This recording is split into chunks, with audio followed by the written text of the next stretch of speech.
Did you know that Japanese samurai love to play Bloody Mary?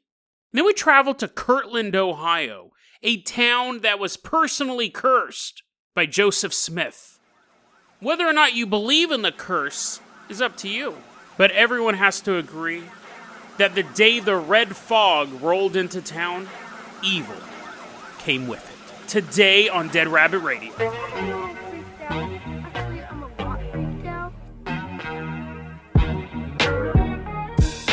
Hey everyone, welcome back to another episode of Dead Rabbit Radio. I'm your host, Jason Carpenter. I'm having a great day. I hope you guys are having a great day too. I'm a little sleepy, so I'm drinking a Diet Pepsi. I get 2 of these a day. Probably should drink it before I record the podcast, but that's life. And you know what's also life? You know who else is living? One of our legacy Patreons, I hope he's still alive, Hunter McCarthy. Everyone give a round of applause to Hunter McCarthy. He's alive. He's showing that his heart is beating. He's pulling in an x-ray machine and sonograms and stuff like that. I'm running out of ways to introduce you guys. Hunter, you're going to be, now that you're alive, Hunter, you're our captain, our pilot this episode. If you can't support the Patreon, I totally understand. Just help spread the word about the show. Really, really helps out a lot. Hunter, I'm going to toss you the oars to the Dead Rabbit rowboat. We are going to take a little journey across the Pacific Ocean. We are headed out to ancient Japan. So we're rowing on out. Hunter is standing on the bow like George Washington. So this first story is actually a recommendation from a longtime listener of the show, Fabio. He sent a ton of stuff to the show, so really, really appreciate it, Fabio. So when we get to the shores of Japan, it's old-timey Japan. And we're all wearing, like, awesome samurai garb. So, like, the plated armor, and we got, like, the katana and the little knife, and we're, like, looking out for ninjas and stuff like that. We don't see any ninjas. But we're kind of disappointed in that because we really wanted to see a ninja. We're like, yeah, sure, we're samurai and all, but, you know, ninjas are way cooler. We're being led into this big house. There's this other samurai guy. He's like, hey, guys, come over here. You're from the tour group. Tour groups haven't been invented yet because it's like 1599 AD, but come on over here, guys. He leads us into this spooky house. And it has 3 rooms. It might have more than that. It might not just be built for this. It might have 10 rooms. But we're only going to use 3 rooms. What we're about to engage in is the practice known as Hayuk Monogatari Kai Dakankai. That's exactly how you pronounce it. Don't double check that. Do not put that into Google pronunciation. I got it right. This was an old game that actually started off with the samurai class in old-timey Japan. The earliest reference people can find of it is in 1660. The idea was this, and this is a game you can play at home as well. If you're a samurai, or even if you're not a samurai, what you do is you have 3 rooms. The first room, you gather there with your friends. You get as many friends as you want who want to engage in this. Pre or post-COVID, okay? You might not want to do it right now, but you have a bunch of people in one room. And then the second room, you have nothing. And then in the third room, you have 100 candles. I should also say this game is not safe to play on many levels. The first one being unattended flame.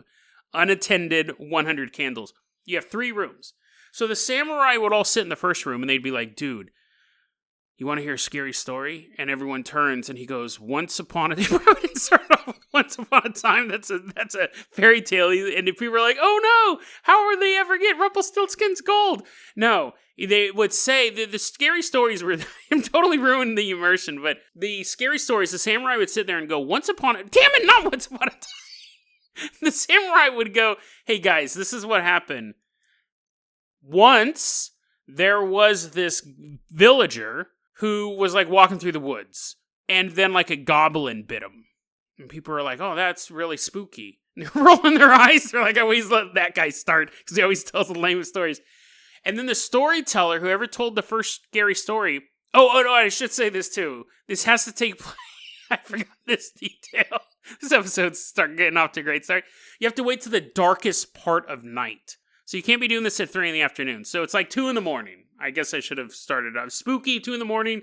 There's an owl screeching. Are there owls in Japan? There's one now screeching. The wind. Wooden shoes. Clock, clock, clock, clock on whatever Japanese house floors are made out of. I'm going to assume wood, but their walls are made of paper, so I really shouldn't assume anything. Lup. Where was I going with? Oh, yeah. So now it's become Architectural Digest podcast. You have the samurai tells a scary story. And everyone goes, oh man, that was super scary. And then the samurai who tells the first scary story, it's the darkest time of night, has to leave the room with his fellow samurai, walk through the empty room, get to the... Damn it, I forgot another detail. Anyways, they're going to get to the room with the candles. And in the room with the candles, I left this part out too, there's a mirror on a table. So you have a third room with a mirror on a table, 100 candles. Samurai who tells a scary story walks through the empty room into the room with all the candles, has to snuff out a candle, and then stare into the mirror for a bit. There's no specified time period, but it's more than just the glance. And then he walks back through the empty room to rejoin his fellow soldiers. So you can see where this is going. This is actually a really interesting idea. They played this game. It was a test of bravery because as the night wore on, you have to tell 100 stories, not one person. Each person tells a different story. And it has to be a true story of something that they encountered that was paranormal or grim, very dark story, or a story that they had gathered from their countrymen. They're like killing peasants, and the peasants are like, oh, here's a scary story for you. The time you showed up and murdered my family. The samurai's like, ha ha ha, I can't wait to tell that story later. Chop. The samurais are going out when they're not oppressing the people, when they're not oppressing the peasantry. They're gathering spooky stories.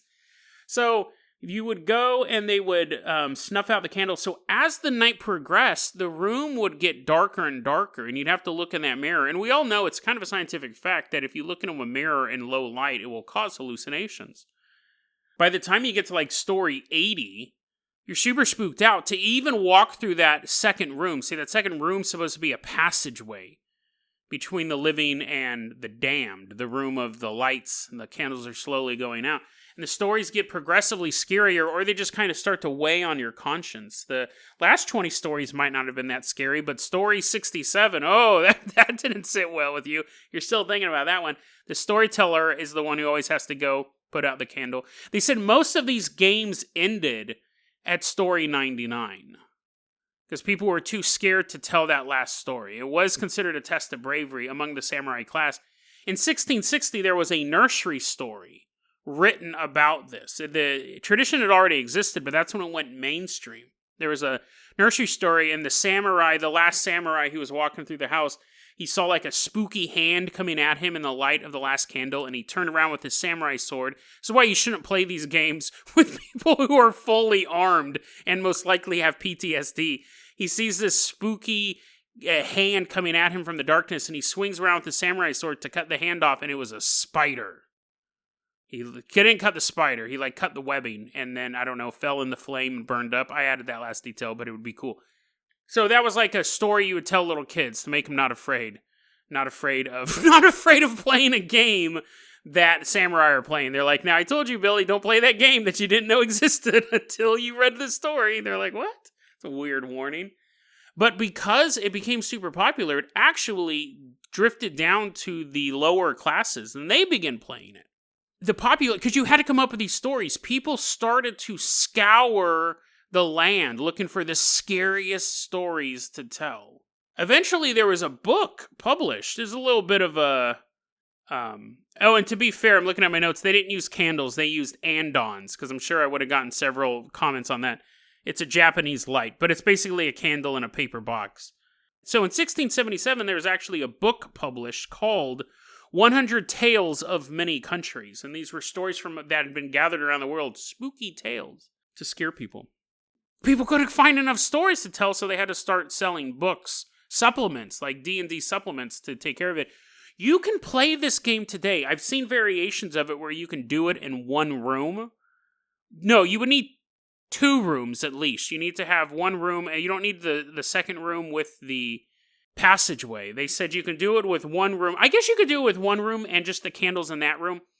Whether or not it's 1 room, 10 rooms, 3 rooms, the traditional 3 rooms, you can play this game. The problem is I was not able to find any cleansing ritual for it. Any sort of ritual you're doing like that, where you're playing with fire, literally, and that's why I was saying that's the other problem wrong with it. One is you actually have open flame, unattended open flame, but the other one is you're kind of you're telling these creepy stories, you're moving through a passageway, you're going to a room where there's no life, there's a mirror that you're going to stare into, the light level is dropping. You're invoking things. You're doing a ritual that's trying to invoke something, whether it's just fear, human fear, or something even darker than that. There's no banishing ritual, there's no cleansing ritual, so it seems fairly dangerous from a metaphysical aspect, and then just from a regular physical aspect with all the unattended flame. But it is a game you can play if you're willing to take both of those risks. Try it. I think also you might want to pare down the stories. 100 stories is a lot, because you know you're going to get that one guy who starts describing that novel he's been writing since junior high. He's like, first off, let me describe the world. Let me do the world building. And you're like, ah. He's like, the unicorns and the vampires have been at war for 1,000 years before this story. You're like, is it spooky? He's like, yeah, kind of. So maybe cut it down to like 50 stories or 20. Because the less stories you have, the less candles you have, so it's safer that way. But if you feel like playing it, there you go. The samurai did it, and you could do it too. I don't recommend doing it. I don't recommend doing it in a paper house. But if you feel like you wanted to invoke a dark spirit by telling spooky stories, there you go. Hunter, let's go ahead and toss you the keys to the Carpenter copter. We're leaving behind Japan before the spooky ghosts crawl out of the mirror. We are headed out to Kirtland, Ohio. Helicopters flying, and I'm just sitting there, and all of a sudden I have long black hair. You're like, that's weird, Jason. Where'd that long black hair come from? How come you're a 13-year-old girl all of a sudden? And I'm just sitting there in like a white dress, and like black hair's covering my face. And you're waiting for a jump scare, but there's not. I just got cursed by a ghost down there. I turn around, I'm like, yeah, I guess I'm a 13-year-old girl for the rest of this episode. I am what are they called, like a yokai? I looked in the mirror too long. I told 101 stories. I broke it. So this is how I am for the rest of the episode. But that doesn't matter. That doesn't matter, because I can still tell this story, although I probably will start killing people at some point. This was actually recommended to me by Brew via Gmail. He's been sending me a bunch of stuff lately. Thank you very much for the recommendation, Brew. Very, very interesting story. Now, we've been to Kirtland, Ohio before, a long time ago. Most of you guys may not remember. Longtime listeners of the show should remember it as the home of the melon heads. Just monster people of little dudes with big melon heads. They were supposed to be the scientific experiment. There's different origin stories for them. But Hunter, fly the Carpenter copter over those melon heads. They're chasing us. They're not going to catch up to us. We're specifically going to Kirtland, Ohio. The year is 1831. We all hop out of the Carpenter copter. And as we're getting out there, we see like wagons. Old-timey wagon. There's no other kind of wagon. There's no new-timey wagon. There's wagons and horses and stuff like that. And we see a man, and he jumps off the wagon, and he goes, everybody, dudes, this is Zion. And everyone starts clapping. And we're just like standing there. We're like, what? And I tap you on the shoulder, and I'm like, that man is Joseph Smith. And you're like, I don't care. Okay. It's so weird. They just jumped off and declared this place as Zion. Zion is trying to think of a way to sum it up. It's basically the holy city or the promised land that will be rebuilt in Christianity. Also, if you're not a big fan of the Christian faith, it's from the Matrix. So, either one. It's supposed to be this promised land. And in Latter-day Saint faith, the promised land is supposed to be in the United States. So when Joseph Smith, 1831, he had just really got the Mormon church started up. And they had left New York, they had come to Kirtland, Ohio, and he goes, this is it, guys. This is it. This is the place we're all going to chill on. Maybe he actually didn't declare it Zion. Actually, now that I'm looking at my notes, he just said it was a really dope town. He might not have declared it was Zion. I actually think he said Zion was in Mississippi somewhere. I never was a follower of the Latter-day Saints, but I dated a lot of Mormon girls, so I used to know more about that stuff. Just to get a date. But anyways, it doesn't matter. This is a very important part to Latter-day Saint tradition, because this is where the very first temple was built.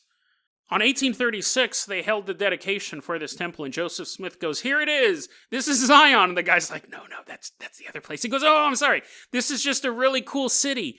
And then pillars of fire appeared in the sky. Some samurais were playing that game of On a Cloud. Pillars of fire appeared in the sky. Angels started flying around. Bunch of people who were there to watch the dedication of the church. That's all they came out to see. But they get to see angels and fire. It's way better. It's way better than the church dedication. But what happens is, and this happens very common with religions, especially new religions, they get persecuted. People don't understand what it is. The stuff seems too wacky. The beliefs seem too far out of there. Or they seem heresy. Or I think I'm downplaying it. They seem like they're outright heresy. So in this church, the Mormons were persecuted. The city actually began to take the Mormons' property and then expelled them to the outskirts of town, to a place called Penitentiary Glen, which was actually just a giant ditch. They did it during the winter time. A bunch of the Mormons died. They had no shelter. They couldn't stay warm. They froze to death. Joseph Smith says, "We gotta leave, because this town's obviously not accepting of us. They did murder a bunch of us by making us sleep in the cold." So he packs up his followers and they leave town. But as he's leaving town, he actually places a curse on Kirtland, Ohio. This was the place he was supposed to... His first temple was built here. This is where he was supposed to rule from on high and spread the word of the Latter-day Saints. He's like, "We're out, guys. We're leaving this town. We're out. And we built that really cool church. Let's get rid of it. So we're not going to let anyone else use it." So they go to set it on fire before they leave. And the church won't burn, no matter how hard they try. I don't know how hard they try. Joseph Smith's like just kind of singeing the corner of it. He's like, "Oh no, it won't burn. Oh well." They're trying to burn the church down, burn down the temple, but all of like the flames are going, all the flames, like everything they set on fire is blowing away, and it lands on a Methodist church next door, torches it, completely burns it to the ground. At that point, Joseph Smith's like, "Okay, we gotta leave."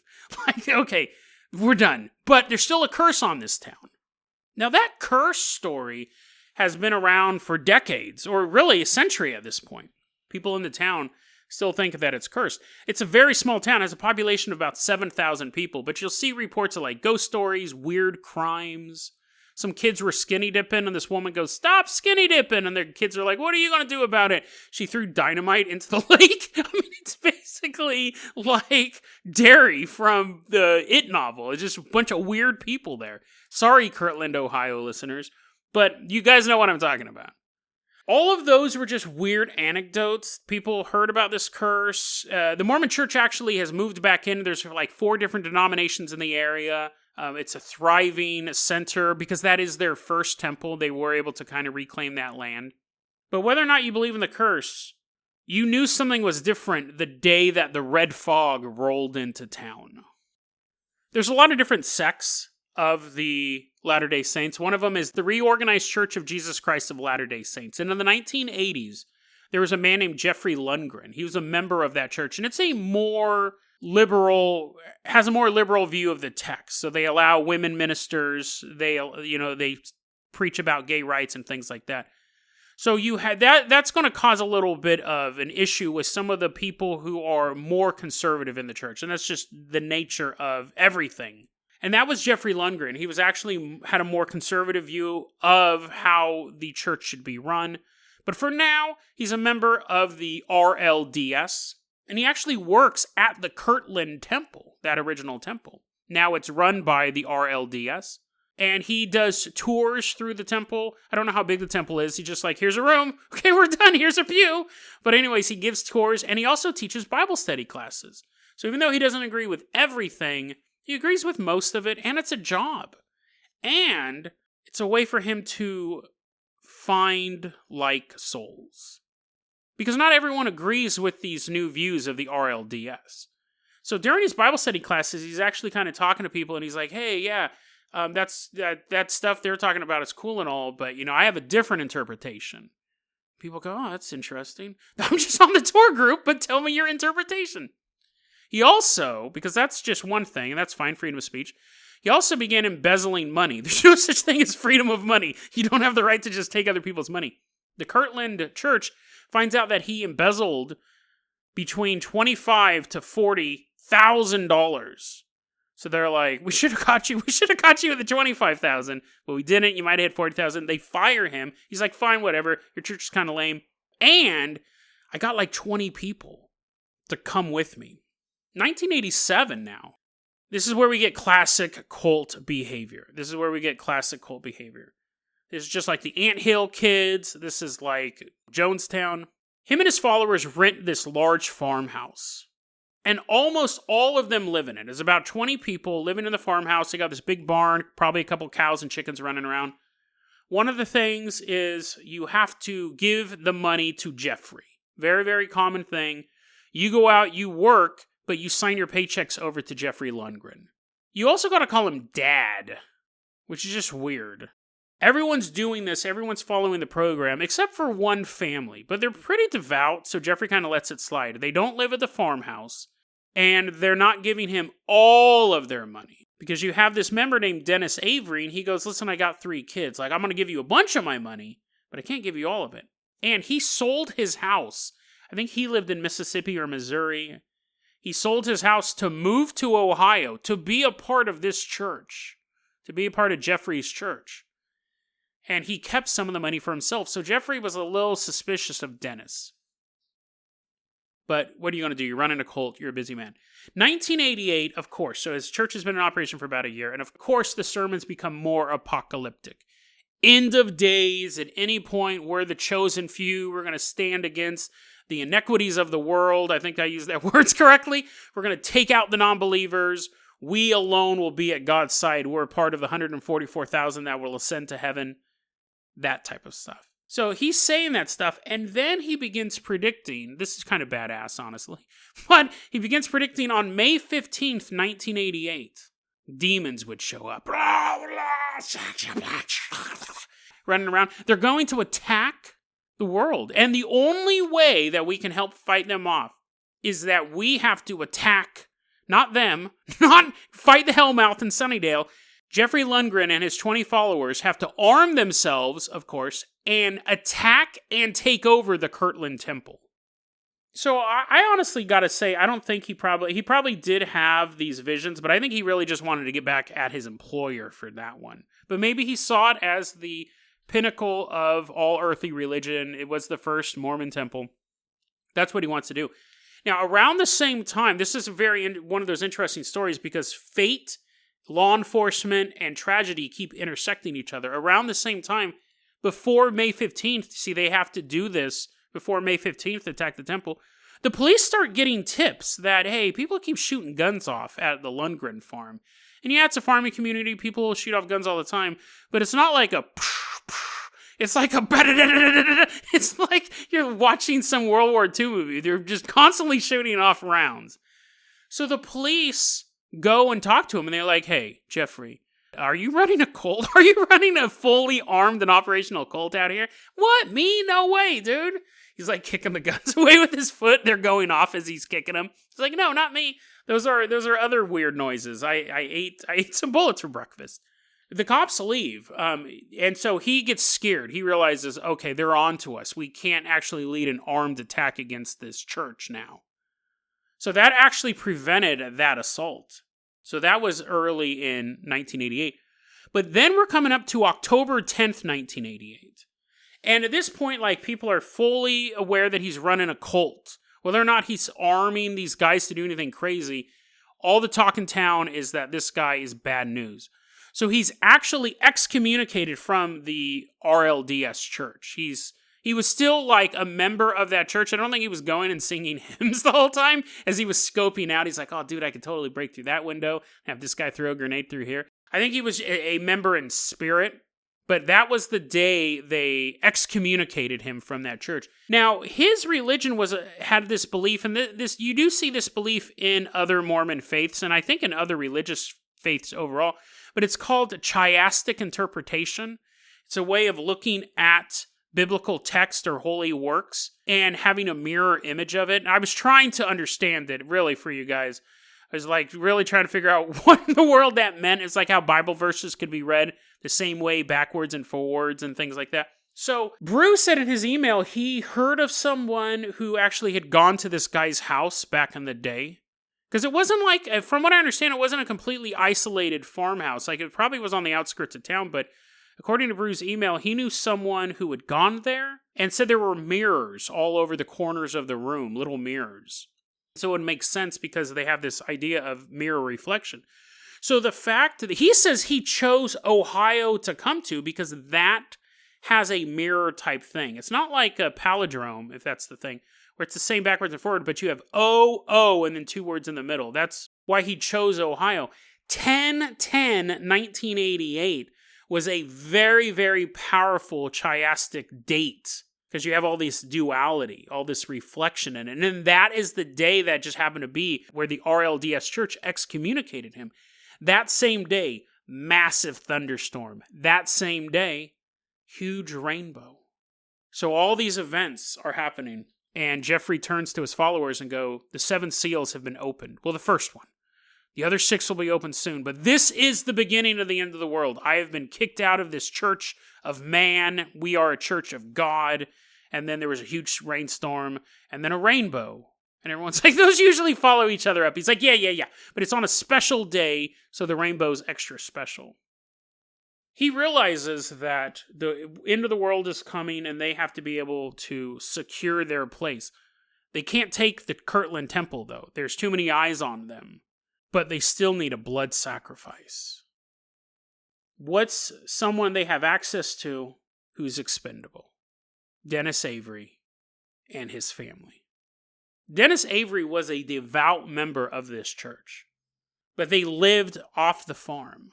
But, they would have functions together. So April 17th, 1989, when they're invited to go to the farm, I don't really think anything of it. It's just going to be a big old party, right? You have Dennis, he's 47 years old, his wife Cheryl, she's 41, and then 3 daughters, Trina, who's 15, Rebecca, who's 13, and Karen, who's 7. On April 17th, 1989, Lungren's wife noticed something roll through the field. That morning, the fog was blood red. Just yet another sign that the apocalypse was near. That night, Dennis is invited into the barn. He walks in, and he knows something's up. There's a running chainsaw just sitting on a stump in the corner of the barn.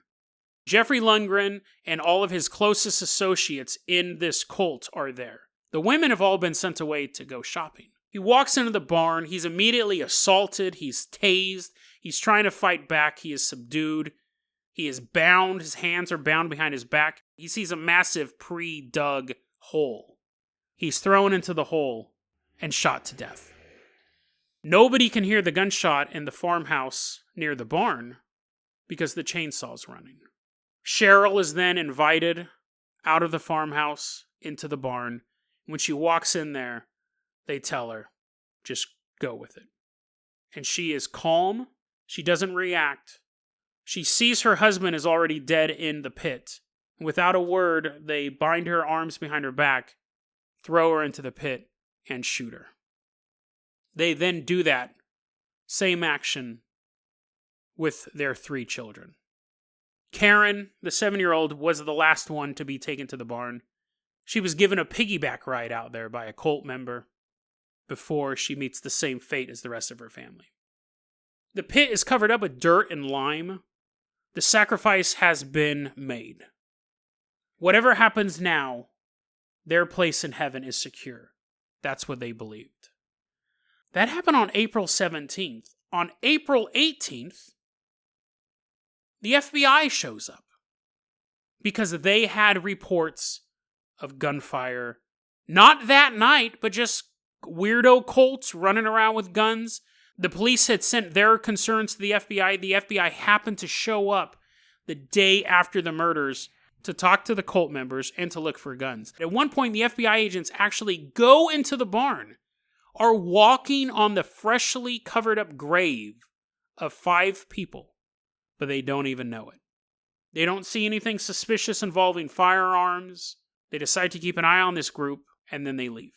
At this point, all the members of Jeffrey Lungren's cult realizes they need to get out of the area. Judgment Day or not, their judgment day could be coming much quicker. Every member of the cult knew what was going on. Not every member of the cult participated in the murders, but everyone knew this was going to happen to the family. So they all picked up and they went to Missouri, and they began splintering off from there. That happened in April. December 1989, a cult member actually approaches authorities and says, guys, you might want to go check out this barn in Kirtland, Ohio. You're going to find a family of 5 buried in there. Why did he turn on the cult? Did he have all of a sudden a moral change of heart? Did he figure out that he didn't want to be part of this? No. Jeffrey started banging his wife.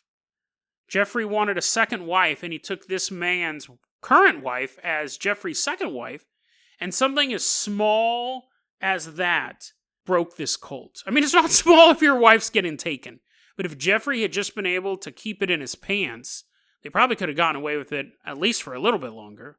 They discover the bodies, massive manhunt goes out. On the California-Mexican border on January 7th, 1990, Jeffrey Lungren and his wife are arrested. Jeffrey Lundgren's wife and his son and 10 other members were indicted. A lot of them took pleas. Jeffrey got sentenced to death. His wife, his son, and 2 others got sentenced to life in prison. They weren't going to get out. But a lot of them have been free since 2010. Now, some of them got like really minor charges because a lot of them were taking plea deals and ratting out Jeffrey and the inner circle.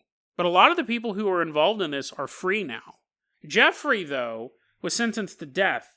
But he goes, you guys can't kill me. Not because he's some sort of immortal god, because he's the one true man on earth with the connection to God. He says, you can't kill me because I'm too fat. You can't give me a lethal injection because I'm so fat. It would be cruel and unusual. I mean, it's not like you could throw me in a pit and shoot me in the head and then throw a doppelganger of me and shoot him in the head and watch me watch my own family die as I'm dying on top of my body. That's fine. But it would be cruel and unusual to give a fat man a drug that will knock him out and then stop his heart. But the court goes, that's kind of stupid. That's kind of a stupid excuse. Get on a treadmill. We're killing you anyways. He was executed on October 24th, 2006. And an interesting little side note to this whole story. I thought this was fascinating. I was reading this article. I think it was in the Huffington Post. They were interviewing Ronald Luff. He was the second in command of this cult, and he was the second in command during this murder. He's in prison for the rest of his life. And there was a quote here from him. It said, quote, "A guard once asked me what it was like to be brainwashed. I immediately responded, it's a lot more captivating than this place." Even though he was physically trapped in a prison and couldn't leave, that was more freedom than being brainwashed under the thumb of this cult leader. I thought it was a really fascinating look at being brainwashed and what it's like to be on the other side of that. He realized that now. He's like, wow, I was such a prisoner of my own thoughts. But he did participate in the murder of 5 people, and he rightfully is serving the rest of his life in prison. You may scoff at the idea that curses exist, or may scoff at the idea that Joseph Smith himself was able to curse a town that has lasted all this time, that it was just coincidence that Kirtland, Ohio has this horrible mass murder, and there is cults everywhere. Mass murders everywhere. It's not unusual. And that's true. I mean, the curse part of the story could be apocryphal. Joseph Smith may not have the ability to actually curse an entire city for hundreds of years. But I do think there's another interesting takeaway from this. When you have a religious group that's bent on violence and looking for signs that they should commit that violence, there's always something that's left out of that equation. Satan can provide signs as well. The master of lies can also give you signs and symbols to make you think you're on the right path. So when you're looking for those indicators that you are doing the right thing, it's not enough to look for those indicators, but you have to think, who would benefit the most from me following this path? I believe they saw the signs. I believe they saw the fog. But I don't believe those came from any sort of divine power. I think they came from someplace darker and more menacing. They came from a source that wanted to see a family annihilated, and then even more families destroyed when their loved ones are in prison for committing this act.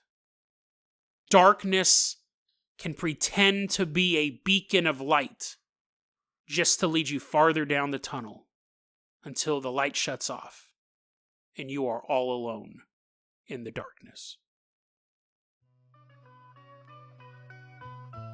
DeadRabbitRadio@gmail.com is going to be your email address. You can also hit us up at Facebook.com/DeadRabbitRadio. Take a sip of my soda. DeadRabbitRadio@gmail.com is also our what? DeadRabbitRadio@gmail.com is going to be your email address. You can also hit us up at Facebook.com/DeadRabbitRadio. Twitter is @DeadRabbitRadio. Dead Rabbit Radio is the daily paranormal conspiracy and true crime podcast. You don't have to listen to it every day, but I'm glad you listened to it today. Have a great one, guys.